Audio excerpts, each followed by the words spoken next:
এখানে যতগুলো শর্ট প্রশ্ন রয়েছে তোমরা কিন্তু এক চান্সে পড়ে মুখস্থ করতে পারবে। শুধু 2-এর 5 একটা প্রশ্ন রয়েছে যেটা ম্যাথ রয়েছে, ওটা একটু করিয়ে দিই। বলছে ক্ষুদ্র উন্মেষযুক্ত গোলীয় দর্পণের বক্রতা ব্যাসার্ধ 40 সেন্টিমিটার হলে ফোকাস দৈর্ঘ্য কত? তাহলে আমরা সূত্র অনুযায়ী যাই, আমি শুধু বুঝিয়ে দিই। এটা যদি গোলীয় দর্পণ হয়, ওকে, তাহলে এটা হচ্ছে প্রধান অক্ষ, বক্রতা ব্যাসার্ধ তার মানে এটা হচ্ছে সি, এটা হচ্ছে ও, তাহলে ওসি সমান কত বলেছে? ওসি সমান 40 সেন্টিমিটার, 40 সেন্টিমিটার। আর ফোকাস দৈর্ঘ্য মানে এখানে এফ থাকবে, তাহলে ও এফ সমান কত? তাহলে ওসি আমরা জানি এটা সমান আর, আর এটা সমান এফ। তাহলে আমরা সম্পর্ক কি জানি? আর সমান 2f বা এফ সমান r/2, প্রশ্নে দেওয়া রয়েছে 40/2 সমান 20 সেন্টিমিটার। তাহলে ফোকাস দৈর্ঘ্য হবে 20 সেন্টিমিটার। লিথিয়াম আর ফ্লোরিনের মধ্যে পারমাণবিক ব্যাসার্ধ কার কম? ওকে, কার কম বের করতে হবে।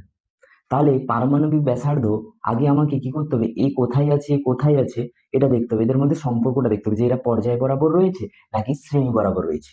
এটা কেন না, এটা জানার আগে আমাকে দেখতে হবে এই 3টে শব্দ, ধা, পা, দি। ধা দিয়ে ধাতব ধর্ম,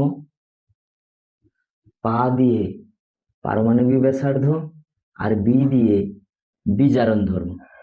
ওকে, এই 3টে যখন থাকবে তখন বাম দিক থেকে যখন ডান দিকে যাব তখন হ্রাস পাবে পর্যায় বরাবর, আর শ্রেণী থেকে যখন ওপর থেকে নিচে আসব তখন বৃদ্ধি পাবে।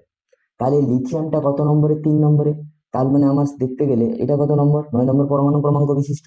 তাহলে একে যদি আমি ইলেকট্রন বিন্যাস করি 2,1, একে ভাঙালে 2,7, তাহলে পারমাণবিক ব্যাসার্ধ এটাও দ্বিতীয় নম্বর পর্যায়ে, এটাও দ্বিতীয় নম্বর পর্যায়ে, এ 2 নম্বর পর্যায়ে, এও 2 নম্বর পর্যায়ে। তাহলে পর্যায়গতভাবে একই, তার মানে বাম দিক থেকে একই যাচ্ছে। তাহলে লিথিয়াম আছে এবং চলতে চলতে ফ্লোরিন এখানে আছে, তার মানে বাম দিক থেকে ডান দিকে গেলে হ্রাস পায়। তাহলে উত্তর তোমার কি হবে? উত্তর হবে ফ্লোরিন, কারণ এদিক থেকে যত যাবে তত কমতে থাকবে। তাহলে উত্তর হবে ফ্লোরিন। যদি তার আগে অন্য কোনো থাকতো, লিথিয়ামের জায়গায় তুমি বলে কার্বন, তাহলে হতো এই দুটোর মধ্যে হলে কার্বন হতো, কার্বনের মধ্যে হলে এটা হবে। যত বাম দিক থেকে ডান দিকে যাব পারমাণবিক ব্যাসার্ধ কমতে থাকবে। এটা 9-এর অথবার প্রশ্ন।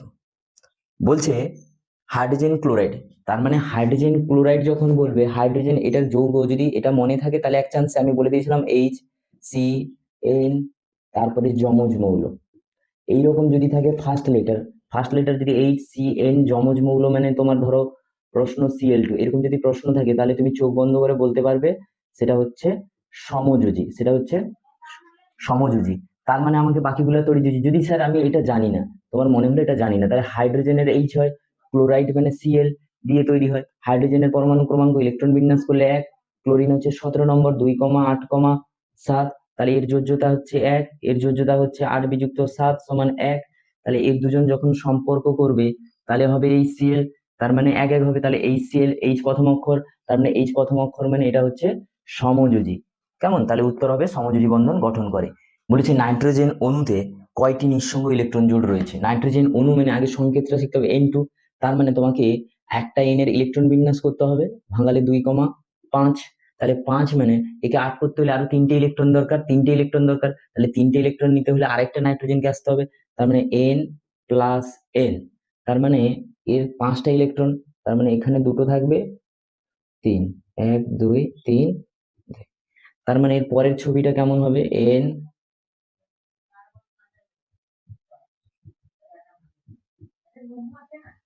হয়েছে। এবার আমি একটু ছবিটাকে হাইলাইট করার জন্য লাল পেনটাকে ইউজ করছি, তোমরা আলাদা কালি ইউজ করবে। তাহলে এটা যখন প্লাস থাকবে তার মানে এই হবে একটা, এই একটা হবে। তাহলে পরের ছবি অনুযায়ী আমরা দেখতে পাবো, এদিকে ছবিটা দেখায়, এন এটা হয়ে গেল। তার মানে সেই ভেতরের যেটা সেটা হচ্ছে তার উপরে থাকবে দুটো, এখানে দুটো। তার মানে এখান থেকে আমরা কি দেখতে পেলাম না, এখান থেকে সমযোজী যেটা রয়েছে যে নিঃসঙ্গ ইলেকট্রন জোড় কটা? এখানে একটা, এখানে একটা, তার মানে কজোড় দেখতে পেলাম? 2 জোড় দেখতে পেলাম। এই পুটকি লাল কালিগুলা যারা বন্ধনে অংশগ্রহণ করেনি তাদেরকে আমরা বলবো 2 জোড় নিঃসঙ্গ ইলেকট্রন জোড়, নিঃসঙ্গ ইলেকট্রন জোড়। গ্রুপ সি যে প্রশ্নটা রয়েছে যে MgCl2 কি ধরনের যৌগ তা ব্যাখ্যা করতে হবে। আমরা দেখেই তো বলে দিচ্ছি যে এটা হচ্ছে তড়িৎযোজী যৌগ, কারণ এর প্রথমে Mg রয়েছে, কারণ আমরা সমযোজী একটা সূত্র শিখেছি, যদি CH N বা যমজ মৌল থাকে তাহলে তারা হবে সমযোজী, আর যা থাকবে সব হবে তড়িৎযোজী। তাহলে এবার এটাকে ব্যাখ্যা যখন করব, প্রথমে ইলেকট্রন বিন্যাস করব 2,8,2। তার মানে এই দুটি ইলেকট্রন যদি বর্জন করে তাহলে তার সর্ববহিস্থ কক্ষে 8টা ইলেকট্রন, ক্লোরিন পরমাণু যদি একটা ইলেকট্রন গ্রহণ করে তাহলে তার হয়ে যাবে 8টা ইলেকট্রন। তাহলে এই দুটো দেবে, মানে ক্লোরিনকে দুবার আসতে হয়েছে। তার মানে Mg পরমাণু দুটি ইলেকট্রন বর্জন করে সে ক্যাটায়নে পরিণত হবে, এবং সেই দুটি ইলেকট্রন Cl পরমাণু গ্রহণ করে অ্যানায়নে পরিণত হবে, এবং দুজনই অষ্টক পূর্তি লাভ করবে, অর্থাৎ গ্রহণ বর্জনের মাধ্যমে যৌগ গঠন করে।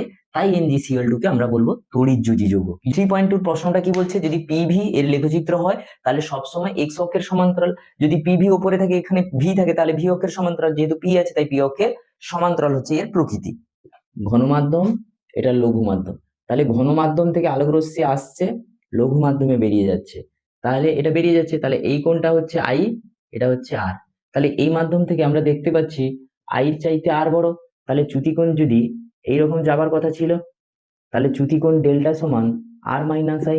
4 এর প্রশ্নটা কি আছে, পর্যায় সারণীতে শ্রেণী বরাবর জারণ কিভাবে পরিবর্তিত হয়, বিজারণ কিভাবে পরিবর্তিত। সবসময় এই 8.1 বা পর্যায় সারণীর প্রশ্ন এলে একটা গল্পের ছলে মনে রাখবে, ধা পা বি, মানে ধাতব ধর্ম, পারমাণবিক ব্যাসার্ধ, বিজারণ ধর্ম, এই তিনটে বাম দিক থেকে ডান দিক, কারণ এখানে শ্রেণী বলেছে, তাহলে উপর থেকে নিচে, উপর থেকে নিচে এলে সবসময় কি হয়, বৃদ্ধি পায়, তাহলে বিজারণ ধর্ম, কারণ এখানে লিখে দেবো বৃদ্ধি পায়। তার মানে জারণের বিজারণের উল্টো হচ্ছে জারণ, তার মানে এটা হবে হ্রাস পায়। কেমন, এটা হচ্ছে স্টোরি, এটা মনে রাখবে। বলছে এ বি সি তিনটি মৌল রয়েছে যাদের পারমাণবিক সংখ্যা 3, 11, 19। এবার সেখান থেকে বি মৌলটার সঙ্গে যদি ক্লোরিন যোগ করি, যে যৌগ উৎপন্ন হবে সেটা তড়িৎযোজী না সমযোজী। প্রথম কাজ আমাদের এইসব প্রশ্নের ক্ষেত্রে ইলেকট্রন বিন্যাস করব। তাহলে 3কে ভাঙালে 2,1, একে ভাঙালে 2,8,1, এটা হবে 2,8,8, 2, 8, 10, 18, আর এটা হলে 19। তাহলে দেখো সবাই কিন্তু শ্রেণী বরাবর রয়েছে, তাহলে বির সঙ্গে ক্লোরিন যোগ করব, তার মানে এটা তড়িৎযোজী না সমযোজী। তাহলে বি পরমাণুর সর্ববহিস্থ কক্ষে একটি ইলেকট্রন, ক্লোরিন পরমাণুটাকে এবার ইলেকট্রন বিন্যাস করি, ক্লোরিন হচ্ছে 17 নম্বর, তাহলে 2,8,7, তার মানে এটা তড়িৎযোজী না সমযোজী, এটা হবে তড়িৎযোজী। কেন, বি পরমাণু একটা ইলেকট্রন দান করবে, একটা ইলেকট্রন দান করবে, দিয়ে কি হয়ে যাবে বি প্লাস, ক্লোরিন পরমাণু সেই ইলেকট্রনটাকে নিয়ে নেবে -E, তার মানে হয়ে যাবে Cl মাইনাস। তার মানে বি পরমাণু একটি ইলেকট্রন দান করে তার নিকটতম নিষ্ক্রিয় মৌল নিয়নের মতন সুস্থিতি লাভ করছে, এবং ক্লোরিন পরমাণু সেই ইলেকট্রন গ্রহণ করে আর্গনের মতন সুস্থিত ইলেকট্রন বিন্যাস লাভ করে। তাই বি আর সি হচ্ছে তড়িৎযোজী যৌগ। একটি ইলেকট্রন বর্জন করে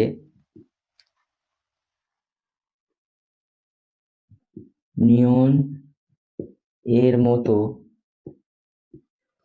সুস্থিত ইলেকট্রন বিন্যাস লাভ করে, এবং ক্লোরিন পরমাণু সেই একটি ইলেকট্রন গ্রহণ করে আর্গন এর মতো সুস্থিত ইলেকট্রন বিন্যাস লাভ করে, এবং উভয়ই ইলেকট্রন আদান প্রদানের মাধ্যমে যৌগ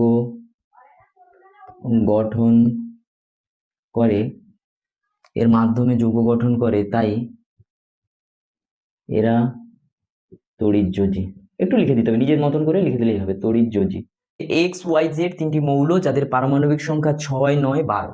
এরা কোনটা ক্যাটায়ন গঠন করবে, কোনটা অ্যানায়ন গঠন করবে, সেটা চিনবো কিভাবে? আগে প্রথমত ইলেকট্রন বিন্যাস করতে হবে, দিলে ইলেকট্রন বিন্যাস করলে সর্ববহিস্থ বা শেষের কক্ষের যে ইলেকট্রনটা রয়েছে সেটা দেখে আমরা বুঝতে পারবো।